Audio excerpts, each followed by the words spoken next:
Bonjour, bonne année à tous. Et puis merci de participer en grand nombre à cette rencontre, en fait, qui concerne le premier appel conjoint Osmose-Uranos, qui vise le développement méthodologique pour la projection des besoins en eau future au Québec. L'objectif de cette réunion, c'est de vous présenter les principaux points de l'appel à projet, mais surtout de répondre à vos questions que vous pourriez avoir avant de décider si, et on l'espère, vous présenter une proposition de projet. Cette réunion va être enregistrée, elle sera disponible sur le site d'Osmose par la suite, si jamais il y a certains d'entre vous qui veulent la réécouter ou s'il y a certaines personnes qui l'ont ratée. Voilà. Eh bien, on va tout de suite pouvoir commencer. En fait, après ce petit accueil, on va vous faire une courte introduction de 10 minutes. Peter va présenter Osmose, je vais présenter Uranos. Ensuite, Annie Poulain va vous présenter l'appel à projet, la présentation générale. Sébastien Ouellet-Proux du MELCCFP, les dispositions contractuelles, et on va consacrer 20 minutes pour une période de questions et de discussion. Donc, je laisse la parole à Peter pour présenter Osmose. Donc, en effet, on a été capable de mettre en place Osmose, le consortium de recherche dédié à l'eau, en 2020. Je pense qu'on a commencé, ça fait 3 ans, la troisième année qu'on existe. Au début, on a dû quand même mettre tout en place. Donc, je pense qu'on commence à être bien rodé. Donc, Osmose, ça fait partie de la stratégie québécoise de l'eau et son plan d'action en 2018-2023. Puis là-dedans, il y avait l'objectif 3, qui était à consolider la recherche et le partage d'expertise dans le domaine de l'eau. Le ministère trouvait qu'il y avait un manque là-dedans, puis c'était important de développer. Et là-dedans, il y avait l'action à mettre en place un consortium de recherche dédié à l'eau. On va expliquer un peu ce qu'on fait. Et aussi à faire des projets. Next slide, please. Avec un budget limité, mais on espère qu'on peut continuer, que le budget va être augmenté. Donc, les raisons d'être d'Osmose sont que le ministère veut avoir un outil qui permet d'accroître la concertation et le partenariat entre le gouvernement du Québec, puis ça vient du ministère d'Environnement, CFP maintenant, mais ça peut aussi avoir d'autres ministères. Le milieu de la recherche, donc les instituts de recherche, les universités, les industries qui font de la recherche, et les principaux acteurs de l'eau, donc les municipalités, les OBV, etc., les industries. Et tout ça concernant les enjeux et les besoins liés à la gouvernance et la gestion de l'eau douce. Il y avait un besoin, puis le vérificateur général a aussi remarqué encore dernièrement que le gouvernement du Québec accroît son implication et son soutien au développement de travaux de recherche liés à ces deux éléments. Et donc, comme Osmose, on a deux pistes d'action. C'est mise en place d'appel à projet, dont celui maintenant. On a fait déjà 3.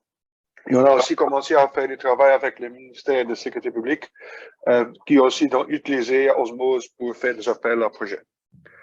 Et ce qu'on fait aussi, c'est aider le gouvernement, donc les directions qui ont des projets, à aider à leur fournir des mandataires, des personnes, des chercheurs qui peuvent leur aider à trouver la solution sur leurs problèmes, leurs besoins de recherche. Et en fait, on veut être un réseau, un structurant, inclusif et représentatif des principaux acteurs de l'eau. Donc, on veut avoir une base de données d'expertise, une base de données d'experts que tout le monde peut consulter, que tout le monde peut être nominé dedans. Des experts qu'on a une base qui est mise à jour tout le temps. On est en train de le finaliser pour l'année prochaine. Je pense que c'est la chose importante d'Osmose. Puis, ce qu'on a comme façon de fonctionner, c'est qu'on, dans un comité scientifique qui est dirigé par Annie Poulain, on s'organise pour aider les appels à projets, la recherche de mandataires. On s'organise sur les thématiques de recherche. On a 4 thématiques transversales: changement climatique, il y a un bon lien avec gouvernance, bien sûr, gouvernance, gestion et encadrement. Puis il y a des thématiques qui sont focalisées sur les contaminants, les infrastructures de l'eau, les écosystèmes aquatiques et la quantité et la disponibilité de l'eau. Puis là-dessous, il y a des sous-thèmes, et chacun de ces thématiques, il y a des personnes qui sont dans le comité scientifique qui représentent ces thématiques. Donc, on a choisi des gens qui peuvent couvrir avec l'expertise chacune des thématiques. Et ça, c'est vraiment l'entrée quand la question arrive sur certains enjeux, c'est la personne qui va faire l'entrée de la discussion qu'on fait après. Et là, on développe des choses, donc des projets de recherche de mandataires. On va chercher d'autres mondes, mais ça, c'est la personne qui va diriger un peu une action dans une certaine direction sur une thématique. Ça, c'est un peu la façon de faire, mais il y a plein d'autres choses à discuter sur Osmose. Je ne vais pas le faire maintenant. Puis, vous avez un site web, osmose.org, facile à trouver. Puis, si vous avez des questions, n'hésitez pas à nous consulter. Donc, Audrey Vernick, Béjanton, est la coordonnatrice d'Osmose chez nous. Elle fait tout le travail parce que moi, je suis seulement le directeur et on a bien aidé par Audrey, Annie et moi, pour faire ce qu'on fait. Je laisse la parole à Anne. Oui, donc moi, je vais vous présenter très succinctement Ouranos. Donc, Ouranos a été créé en 2001 à l'initiative du gouvernement du Québec, d'Hydro-Québec et d'Environnement Canada. Et Ouranos est un pôle d'innovation et un lieu de concertation permettant à la société québécoise de mieux s'adapter à l'évolution du climat, avec comme objectif de développer et de consolider les expertises en changement climatique, de favoriser l'intégration pour une adaptation pertinente et utile au changement climatique et mobiliser les connaissances au bénéfice de ses membres et de la société. Il y a donc maintenant 16 membres au consortium, tu peux juste revenir au précédent, 16 membres au consortium de recherche. Vous le voyez, il y a beaucoup d'universités et il y a également d'autres producteurs hydroélectricité, la communauté métropolitaine de Québec, la ville de Montréal et le CRIM. Et donc, Ouranos, c'est vraiment un consortium de recherche qui est ce qu'on appelle un organisme frontière en matière de climatologie et d'adaptation au changement climatique, qui travaille étroitement d'une part avec la communauté de recherche et d'autre part les parties prenantes pour développer des projets de recherche et développement appliqués pour favoriser l'adaptation. Et ces projets de recherche et développement appliqués, peuvent se situer tout le long du continuum scientifique climat-décision qui va de la science du climat, la connaissance des impacts, des vulnérabilités biologiques, socio-économiques et jusqu'à l'identification et l'évaluation de solutions d'adaptation. Donc, suivant, s'il te plaît, Edouard. Donc, la programmation d'Ouranos, je ne sais pas si vous voyez, mais moi, j'ai quelque chose d'étrange. J'ai comme un double. Bon, bah, bref. Vas-y, si tu veux. J'ai comme deux diapositives qui se superposent. Enfin, bref. La programmation d'Ouranos, elle est organisée autour de 8 prix. Là, je vois plus le partage. Voilà. Elle est organisée autour de 8 priorités d'adaptation interreliées.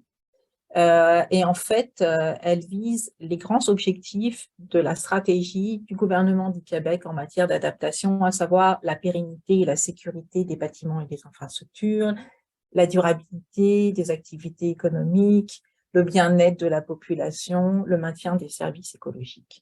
Et donc, ces 8 priorités d'adaptation qui ont été définies, elles sont appuyer une économie en phase avec une réalité climatique, soutenir la sécurité énergétique dans un climat changeant, faciliter l'adaptation des milieux de vie, réduire les risques liés aux événements extrêmes, minimiser l'ampleur des défis socio-sanitaires, renforcer la résilience des systèmes alimentaires. On a aussi une priorité assez transversale qui est fédérer les acteurs autour d'une gouvernance climatique accélérant l'adaptation et une priorité qui est de diminuer les risques liés à la disponibilité en eau, dont l'objectif est de renforcer la capacité du Québec à alimenter sa population en eau potable et à faire en sorte que les écosystèmes et les secteurs économiques ne soient pas durablement impactés lors d'un épisode de manque d'eau sévère, puisque c'est quelque chose qui, dans le futur, est projeté comme étant davantage problématique pour le Québec. Donc, ces 8 priorités interreliées, elles sont alimentées par de l'expertise en sciences du climat et des services climatiques et également en mobilisation des connaissances. Donc, l'appel à projet qu'on présente aujourd'hui en collaboration avec Osmose, il est intégré dans cette priorité d'adaptation qui vise à diminuer les risques liés à la disponibilité en eau. Je passe la parole à Annie pour présenter l'appel à projet. Merci Anne, bonjour tout le monde. C'est ça, moi je vais vous donner un aperçu de l'appel à projet, donc qui est intitulé, comme on l'a vu au début, Développement méthodologique pour la projection des besoins en eau future au Québec. Donc, l'objectif principal qui, évidemment, découle de besoins identifiés par le MEL-CCFP, faire progresser le développement méthodologique en lien avec notre capacité à anticiper les besoins en eau future des principaux secteurs d'activité, mais sans se limiter à l'effet des changements climatiques. Donc, plus de détails par la suite. Donc, la démonstration de l'applicabilité de la méthode proposée pour apporter sur une région ciblée, mais sa transférabilité à l'ensemble du territoire québécois est quelque chose qui est important et donc qui devra être explicite.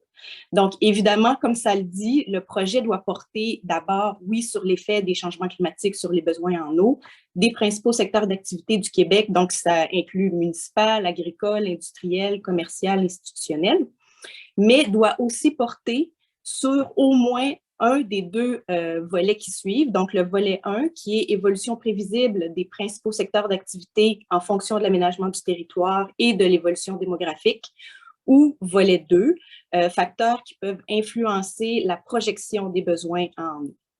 Les méthodes doivent être basées sur des données de nature publique et être évidemment facilement transférables à différentes échelles d'analyse en fonction des besoins. On peut, oui, parfait. Donc, évidemment, il y aura des projections à réaliser qui devront être cohérentes avec les horizons des portraits climatiques produits par Ouranos, c'est-à-dire les périodes 2041-2070, 2071-2100, donc les classiques horizons utilisés quand on travaille sur la question des changements climatiques. Et puis, c'est fort possible que vous ayez, par exemple, des besoins en expertise climatique pour votre projet. Et donc, pour ça, il faudra quand même assez rapidement, il faudra que ce soit identifié rapidement dès le début de votre projet. Et pour répondre à vos besoins, justement, en lien avec cette expertise, vous pourrez contacter Anne Blondelot qui vient tout juste de faire la présentation d'Ouranos. Et puis, ça pourra faire en sorte qu'un membre du groupe Scénario Service climatique va participer en tant que co-chercheur, justement, à travers son appui pour les projections climatiques. Il y aura donc différents livrables liés au projet. Donc, livrable administratif, c'est-à-dire compte rendu des rencontres du comité de suivi. On va en parler un petit peu plus loin. Fiche de projet en cours, fiche de projet terminée, et puis aussi rapport d'étape. Et bien sûr, il va y avoir des livrables scientifiques, donc bien entendu, rapport final et tous les autres livrables du projet, incluant aussi une présentation conjointe du projet et des résultats Ouranos-Osmose. Donc, l'enveloppe totale disponible, c'est donc 180 000 $ incluant les frais indirects de recherche. Et donc, c'est divisé en deux parties. 75 000 $ sont disponibles pour la première année, 2023-2024. Merci. Donc, c'est ça, 75 000 $ disponibles pour la première année, 2023-2024, et 105 000 $ donc pour l'année 2024-2025. Et puis, là, je vais bien expliquer comment tout ça va fonctionner. Donc, l'idée, c'est que donc il va y avoir en fait deux livrables à rendre. Un premier livrable qui sont chacun considérés comme finaux, disons, parce qu'associés chacun à des objectifs qui sont distincts. Donc, un premier livrable au terme de la première année qui va être adressé au MEL-CCFP et un deuxième livrable pour la suite du projet concernant des objectifs qui sont distincts des premiers qui va s'adresser plus spécifiquement à Ouranos. Ceci dit, les livrables vont bien entendu être partagés, les deux livrables, donc entre le MEL-CCFP et Ouranos. Donc, ça va être effectué en deux temps. Donc, une première année avec des frais indirects de 27 pour la partie MEL-CCFP et une deuxième année avec des frais indirects de 15 donc qui sont la partie qui va s'adresser plus spécifiquement à Ouranos. Si on regarde le calendrier de l'appel, donc la réception des propositions complètes est attendue pour le 8 février. En fait, l'appel avait été lancé le 19 décembre dernier. Ensuite, recommandation d'osmose auprès du MEL-CCFP et d'Ouranos. Donc, ça, c'est prévu le 28 février 2023. Annonce des résultats en mars 2023 et démarrage du projet en avril 2023. Donc, et pour ce qui est de la fin du projet, en fait, je pense que j'ai assez bien expliqué là, les différents livrables qui vont être donc en 2 temps. Voilà.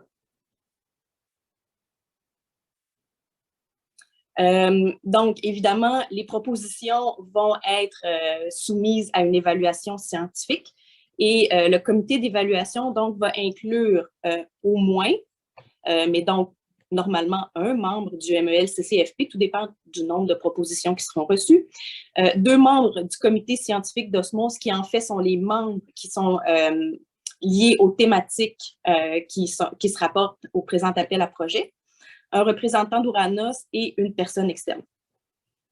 Ensuite, entre autres, pour nous aider dans l'identification de la personne externe, lorsque vous soumettrez votre appel, votre proposition de projet, donc on vous demande de suggérer, donc c'est obligatoire, 4 examinateurs externes qui sont bien entendu exempts de conflit d'intérêts. Et pour votre projet, un comité de suivi devrait être constitué, qui est composé de spécialistes externes au projet et de représentants, bien entendu, du MEL, CCFP et d'Ouranos, qui va donc faire le suivi formel du projet.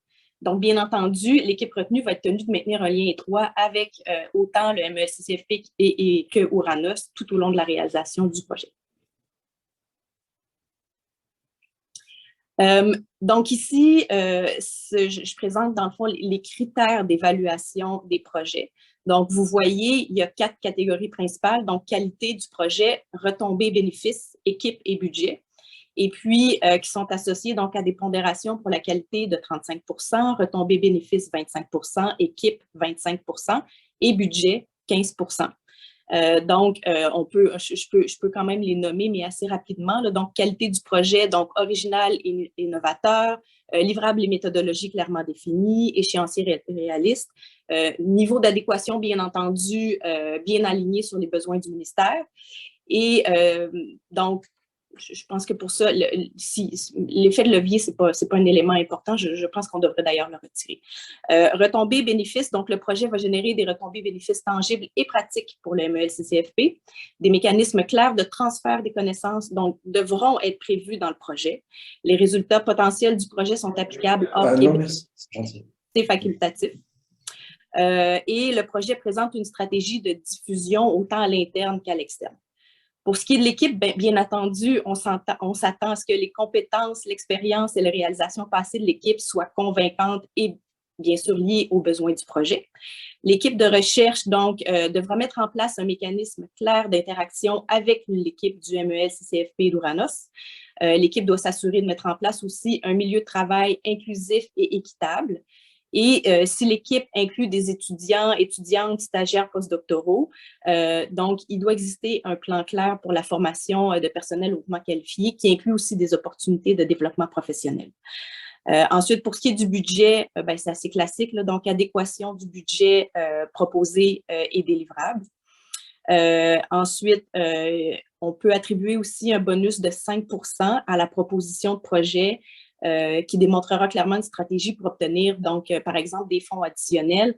Mais ça, là-dessus, j'hésite, mais bon, ça peut. OK, poursuivons, puis on y reviendra peut-être dans la période de questions. Donc, pour soumettre une demande complète, il faut compléter donc, les documents qui vont être disponibles sur le site web d'Osmose dans la rubrique « Appel à projet ». Donc, d'abord, le formulaire de proposition, 13 pages, plus budget et annexe, une feuille de calcul budget, là, donc en format Excel. Et puis, donc, les documents complétés devront être envoyés sans protection à l'adresse justement qui vous est indiquée, là, qui est une adresse courriel Osmose, au plus tard le 8 février 2023 à midi. Et sachez que en cours de route, en cours de préparation de vos propositions, si vous avez des questions, n'hésitez pas à nous les adresser et ce qu'on va faire, grâce au travail d'Audrey, une foire à questions va être mise en place qui va répertorier donc l'ensemble des questions reçues et les réponses que nous allons fournir à vos questions et ça va être disponible sur le site web d'Osmose pour s'assurer que tout le monde ait accès à la même information. Donc, je laisse maintenant la parole à Sébastien pour ce qui est des dispositions contractuelles. Merci, Annie. Pour les dispositions contractuelles, essentiellement, ce qu'on veut dire, c'est qui peut appliquer et comment seront rédigées les ententes entre le ministère, Ouranos et l'établissement, l'organisme, l'équipe qui aura obtenu le projet. Donc, qui peut appliquer? Tout établissement qui n'est pas assujetti à la loi sur les contrats des organismes publics. Donc, collège d'enseignement général et professionnel et établissements universitaires. Les chercheurs fédéraux, malheureusement, ne peuvent pas déposer de demande. On a fait l'erreur par le passé, puis on a clarifié ce point-là. Les transferts de fonds fédéraux, provinciaux sont encadrés par certaines ententes qui ne sont pas applicables ici dans le cadre de l'appel à projet. Donc, pas de chercheurs fédéraux qui ne peuvent appliquer. Un organisme privé peut s'allier à un organisme public pour participer à l'appel à projet, mais ne peut pas être porteur du projet. Ensuite, donc, ça ne peut pas être un organisme privé qui va signer l'entente avec le ministère et Ouranos. Et les ministères québécois peuvent être partenaires d'un projet, mais ne peuvent pas être signataires de l'entente. Sauf le MELCC, évidemment, parce qu'il est signataire de l'entente avec l'université. Donc, il ne veut pas déposer un projet si c'est lui qui est le bailleur de fonds. Ensuite, comme Annie l'a mentionné, ça va? Comme Annie l'a mentionné, alors, on va insister sur ce point-là. Donc, il y a deux sources de financement, une qui provient du MELCCFP, une autre qui provient d'Ouranos. Donc, il y aura deux ententes de gré à gré qui seront signées avec l'équipe retenue, avec le MELCC pour la première partie du projet, avec Ouranos pour la deuxième partie du projet. Ce sont deux financements distincts, deux ententes distinctes, reliées à deux livrables distincts. Par contre, les livrables et puis tout le processus du projet sera fait en collaboration avec les deux organismes. Donc, les livrables seront partagés entre le MELCC et Ouranos et puis le suivi sera assuré par les deux organismes. Évidemment, toutes les dépenses liées au projet sont admissibles, salaire, bourse, frais de déplacement, etc. Mais les frais de fonctionnement de l'organisation, quelques exemples ici, sont inclus dans les pourcentages qui sont ajoutés par l'Institut de recherche, donc les fameux frais indirects de recherche de 20 % dans le cas du MELCCFP et puis de 15 % dans le cas d'Ouranos. Est-ce qu'il y avait un autre point? Je ne pense pas. Donc, on peut tout de suite passer à la période de discussion-question qui sera encadrée par Anne Blondelot, mais on sera tous disponibles pour répondre aux questions. Merci beaucoup. Merci à tous. Donc, effectivement, si vous avez des questions, je vous inviterai à lever la main. Je vous donnerai la parole. Si vous le souhaitez, vous pouvez aussi envoyer vos questions dans le chat. Audrey va en prendre connaissance.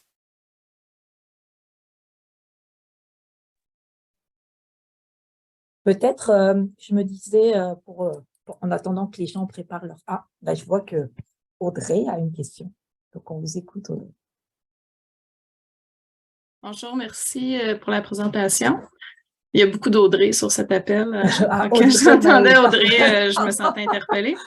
Ma question, c'est sur les jeux de données disponibles. Puis je me demandais si le MELCC allait rendre des données disponibles. Je sais qu'il y a des données sur la consommation résidentielle qui sont disponibles, mais je me demandais si peut-être des jeux de données qu'on connaît moins vont être rendus disponibles. Si on peut avoir un survol de ça, ce serait apprécié. Donc, Sébastien, je vais peut-être te laisser répondre. Oui, je cherchais mon bouton pour enlever la sourdine. Toutes les données disponibles au ministère seront partagées avec l'équipe qui sera retenue. Il y a les données de consommation résidentielle. Tu fais probablement référence aux déclarations de prélèvement d'eau, la déclaration annuelle. Donc, oui, ces données-là seront disponibles. Là. Il y a de la consommation, les consommations municipales, industrielles, commerciales, institutionnelles. Donc, tout ce qui est grand préleveur, là, tous les préleveurs de plus de 75 mètres cubes par jour. C'est la base de données dont on dispose. Nous, au ministère, on utilise certaines données agricoles pour estimer les prélèvements agricoles. Dans la plupart des cas, on ne possède pas la consommation agricole, mais on fait certaines estimations. Les données sources, par exemple, le nombre de têtes par cheptel ou les superficies en culture et le type de culture, c'est des données qu'on peut partager dans le cadre du projet. Tout ce qui est données hydrométrie, tout ce qui est simulation hydrologique, hydroclimatique, on peut les partager aussi. Donc, je ne sais pas si tu avais autre chose en tête comme source de données. Dans la présentation, c'est mentionné qu'il faut développer des méthodologies avec des données d'accès public. Est-ce qu'on considère que ces données-là, qui ne sont pas nécessairement toutes disponibles sur leur portail, ce sont des données d'usage public? Oui, on va les considérer publiques. Parce que c'est bon. Merci. Merci. D'autres questions? Je vois qu'il y a peut-être des questions, Audrey, dans le chat. Hein. Oui, il y a une question de Paul, qui demande, en ce qui concerne le comité de suivi, comment se fera sa mise en place? Alors, je vais peut-être répondre à cette question-là. En fait, le comité de suivi, c'est un mécanisme qui est toujours utilisé chez Oranos depuis très longtemps. Quand on le met quand le projet est accordé, ça se met en place en collaboration avec les chercheurs responsables du projet. Et là, dans ce cas présent, le MELCCFP et Oranos, où on propose, c'était sur la base d'une discussion sur sa composition. Voilà. Donc, c'est pas quelque chose qui est imposé, c'est une discussion. Et on échange. Et le rôle de ce comité de suivi-là, il est multiple. Il faut pas voir ce comité de suivi uniquement comme une instance qui est là pour s'assurer qu'on suit le calendrier, que les livrables sont bien dans les temps, bien sûr, il y a cet aspect-là, mais c'est aussi un comité sur lequel on peut s'appuyer pour s'il y a des questions méthodologiques, s'il y a besoin de faire des choix, qui va être aussi amené à évaluer les rapports d'étape, les rapports finaux, qui peut aider justement s'il y a des nécessités pour avoir accès à certaines données, si l'équipe a certaines questions. Donc, il faut vraiment le voir au-delà d'un comité qui s'assure du suivi et puis de la bonne reddition, de la reddition des comptes, un comité qui va aider, mais la composition, elle est faite en collaboration avec les organismes financeurs et l'équipe qui fera le projet. Et les réunions, c'est minimalement au démarrage du projet, à la fin du projet, une fois par an, mais si besoin, parce que ce comité vous serait utile, il peut être convoqué aussi d'une manière plus importante, si nécessaire pour des questions importantes. J'espère que ça répond à la question.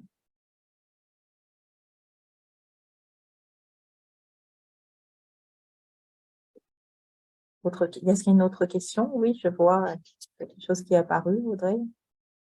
Non, rien de particulier, juste Paul qui remercie pour la réponse. Ok. En attendant qu'il y ait d'autres questions, je me disais peut-être, Sébastien, on pouvait peut-être éclaircir, c'est un point qui a été amené par Annie sur les deux livrables. Celui qu'il faut avoir pour la fin mars 2024 et puis celui le livrable final qui porterait sur un premier objectif, peut-être pour donner un peu ce qui est attendu comme premier livrable, des exemples. On s'entend que c'est l'équipe qui devra définir clairement dans sa proposition, indiquer clairement le livrable remis en mars 2024 sera celui-ci. Puis à la fin du projet, sur les autres objectifs, sera celui-là, mais juste pour que les gens aient une idée un peu de ce que ça pourrait avoir comme forme. Oui, en raison de contraintes administratives, on a dû diviser le projet en 2 livrables qui sont limités par les années financières. Donc, avant mars 2024, un premier livrable devra être déposé au MELCC.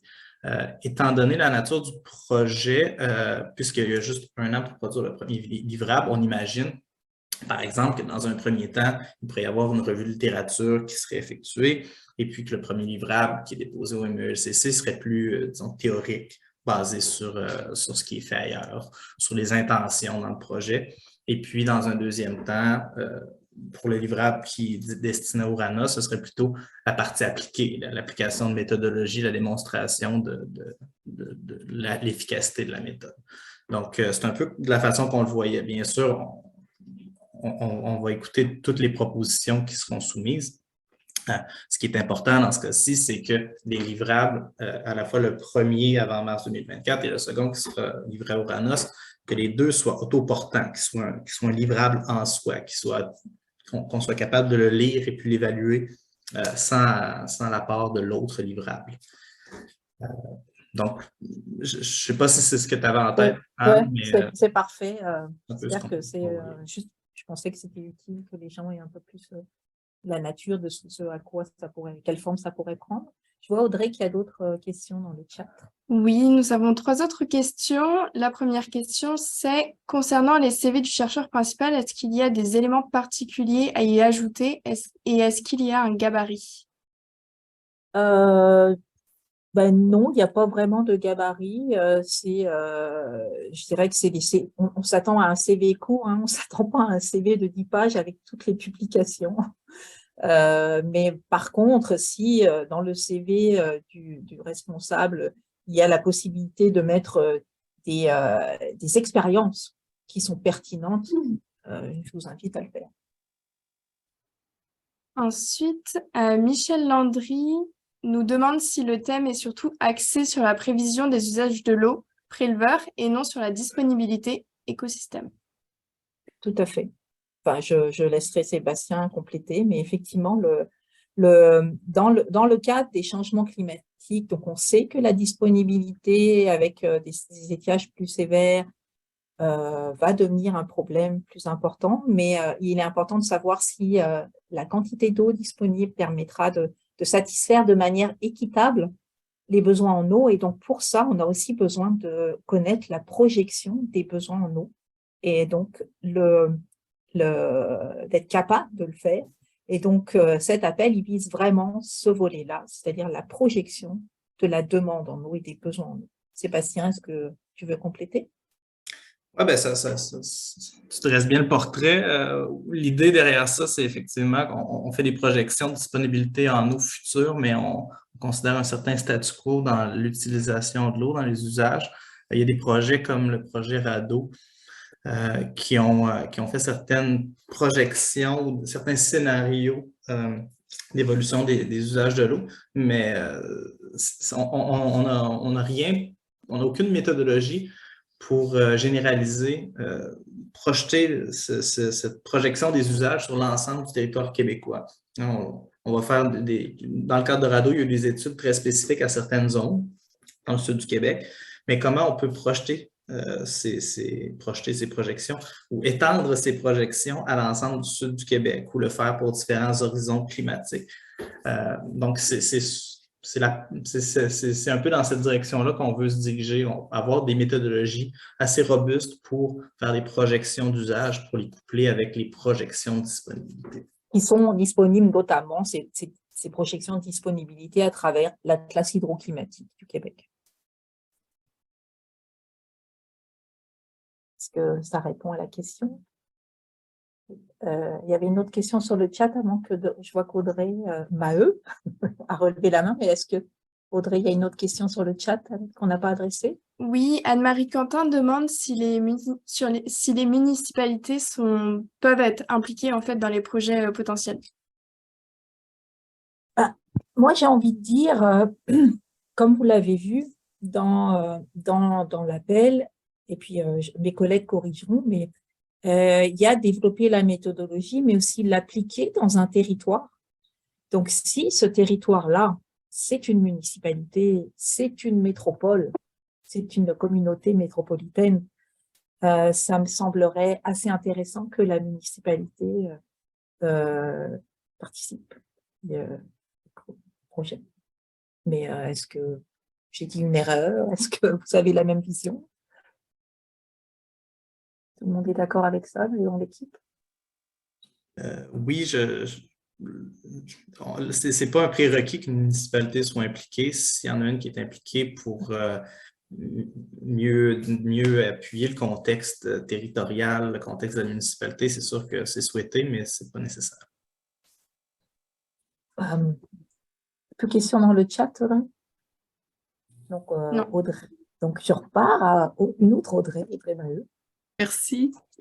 Moi, j'aimerais savoir plus d'informations sur ce qui est attendu au niveau des changements climatiques. Fait que je comprends bien qu'on voulait une méthodologie où on est capable de faire des projections sur la demande en eau. Puis là, vous voulez savoir l'impact des changements climatiques sur la demande en eau.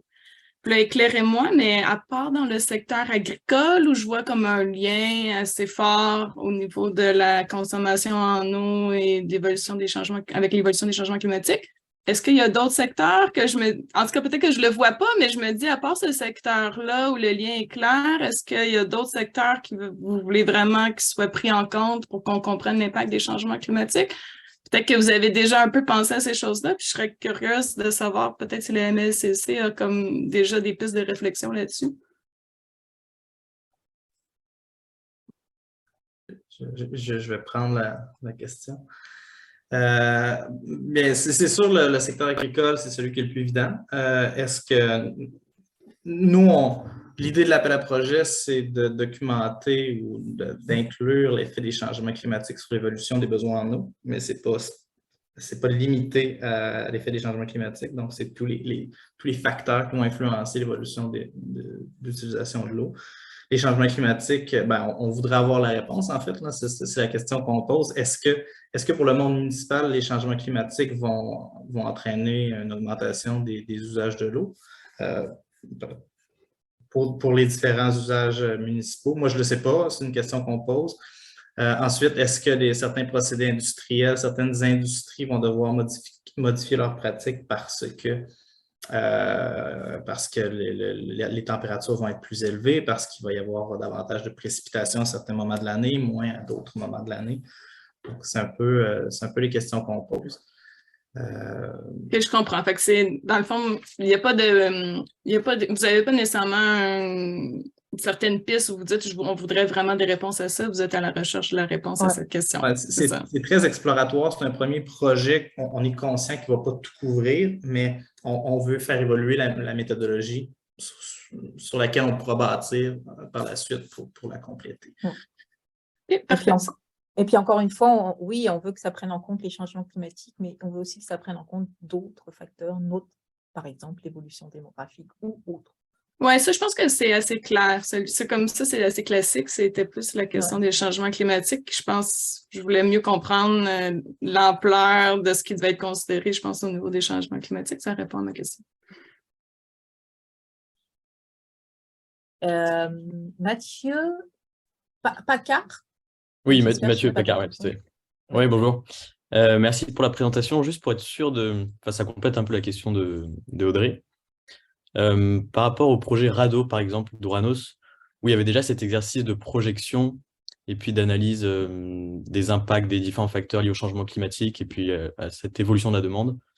Là, le projet, ce serait plus de poser un cadre théorique sans faire des scénarios déjà de projection, plus poser la théorie et aussi également d'inclure le même niveau de détail sur les secteurs industriels et municipaux que ce qu'il y a eu pour le secteur agricole dans le projet RADO. Vas-y, Sébastien. Je commence, puis vous pourrez compléter. Pour la question de cadre théorique, oui, on veut approfondir le cadre théorique, puis faire une démonstration d'application. Pour la démonstration, pour l'application, on ne restreint pas à un territoire donné, on ne définit pas l'ampleur, mais on veut une démonstration théorique, puis ensuite une application. Pour les secteurs, encore une fois, on ne limite pas au secteur. Donc, s'il y a une avenue novatrice qui s'applique au secteur agricole, même si ça a été touché par RADO, ça peut être repris encore une fois. On sait qu'il y a moins d'informations, du moins on possède moins d'informations sur les secteurs municipaux industriels. Donc, c'est sûr que ce serait intéressant de les approfondir. Mais on ne demande pas de couvrir tous les secteurs, ni un secteur en particulier. Donc, c'est très ouvert comme cadre. Est-ce que ça répond à la question?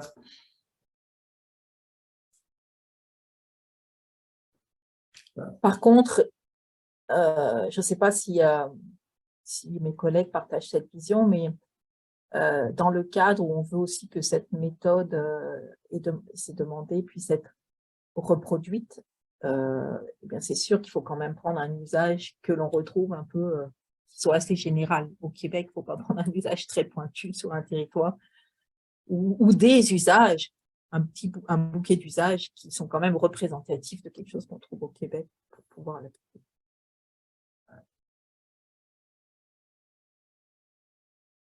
Je regarde s'il y a d'autres questions.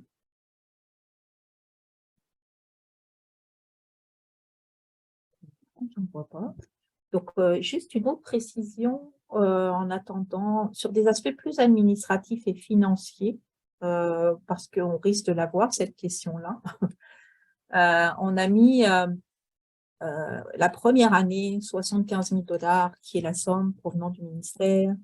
La deuxième année, 105 000 $ provenant d'Ouranos. Mais il y a une certaine flexibilité autour de ça. Donc, si l'équipe, quand elle construit sa proposition, se rend compte que la première année, elle aurait besoin d'une partie de ces 105 000 $ d'Ouranos, elle peut les demander la première année. Si elle a besoin de 20 000 $ pour compléter les 75 000 du ministère la première année, il y a une certaine flexibilité sur ces 105 000.